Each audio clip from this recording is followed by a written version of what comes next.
Ladies and gentlemen, welcome back to the Alta Cup Halftime Report. We are knee-deep in the completion percentage challenge, and this leaderboard currently looks like somebody graded a group project while actively having a mental breakdown. We've got 100s, we've got 90s, and we've got zeros. There is no middle class anymore. Some of these techs are completing everything, and some of them are no-showing jobs left and right so they have more time to focus on their Star Wars guild. Let's jump over to the scoreboard. Starting in the winners bracket at number 1, Blake Fonts out of Waco, our dog of the week from last week's challenge, with a perfect 100. At number 2, Brandon Collier out of Nashville, also 100, which means our top 2 have apparently discovered the revolutionary strategy of finishing the job. Who knew? At number 3, Belicia Hand out of Tulsa, sitting at a 90. Still strong, still dangerous. And then at number 4, Thaxton Campbell out of San Antonio with 0. Now, normally I would take this great opportunity to pounce and rattle off as many zingers as I could, but in this case, it's not due to poor performance. This fierce competitor has had to temporarily step away for his health. Thaxton, I wish you a speedy recovery and hope to see you back in the competition before it's over, as your performance thus far has been outstanding and one to compete with. Now let's head over to the losers bracket, where apparently everybody at the top decided to use peer pressure as their main strategic focus point.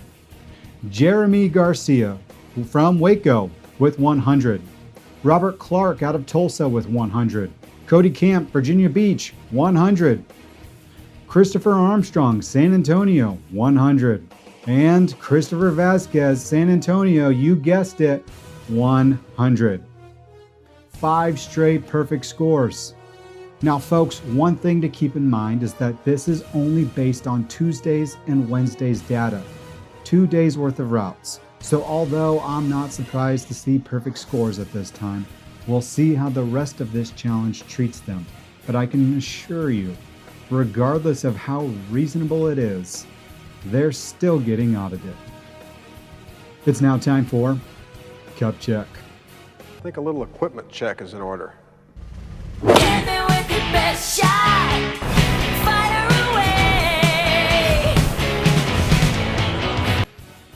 away. All right, branches.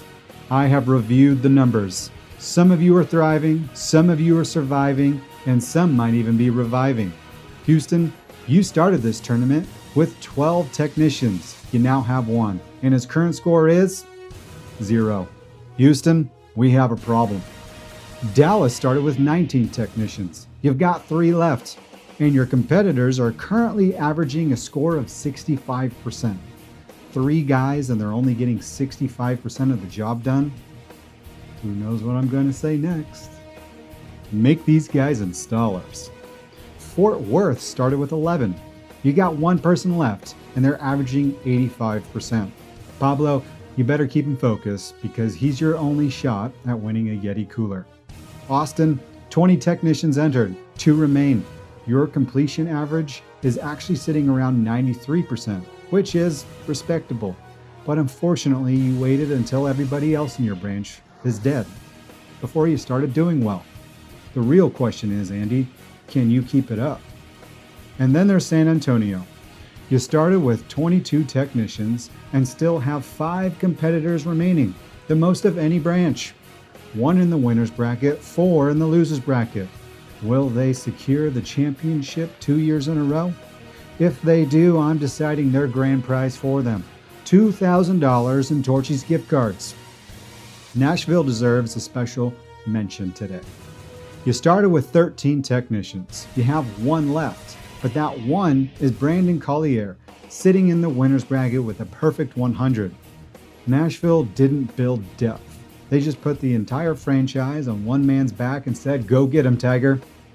Meanwhile, Waco has 2 people left out of 8, 1 in each bracket, and both of them are currently ranked number 1 with perfect 100s, Blake Fonts and Jenga Garcia. These 2 are like eating Panda Express and Taco Bell on the same day, a silent but deadly combo.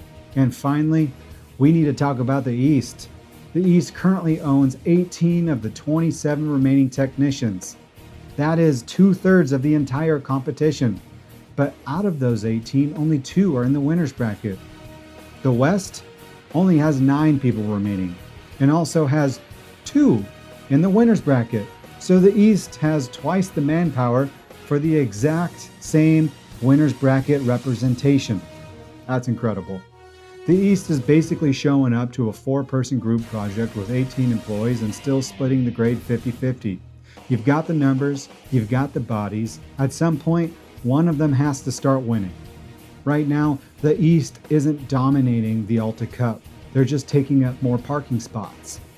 To put things in perspective, last week, East had the advantage in the winner's bracket with 6 versus 2. After losing that kind of advantage, I called Jason Bavard, the East Coast Regional, and asked what his current strategy is. His response was anything but normal.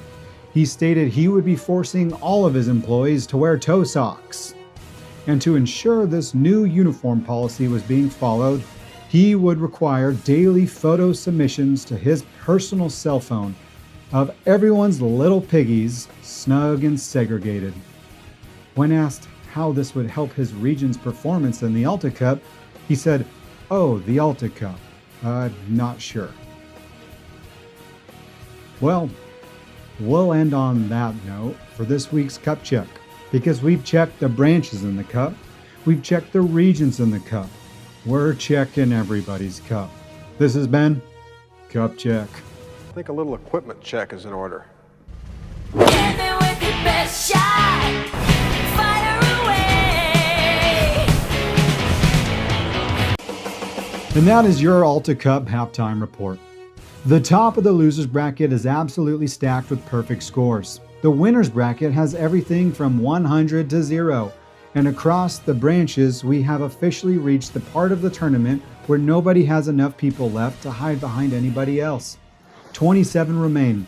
The margins are getting smaller, the consequences are getting bigger, and for some of these branches, the group chat is about to get really quiet because they're really popping off right now. Keep those completion percentages high.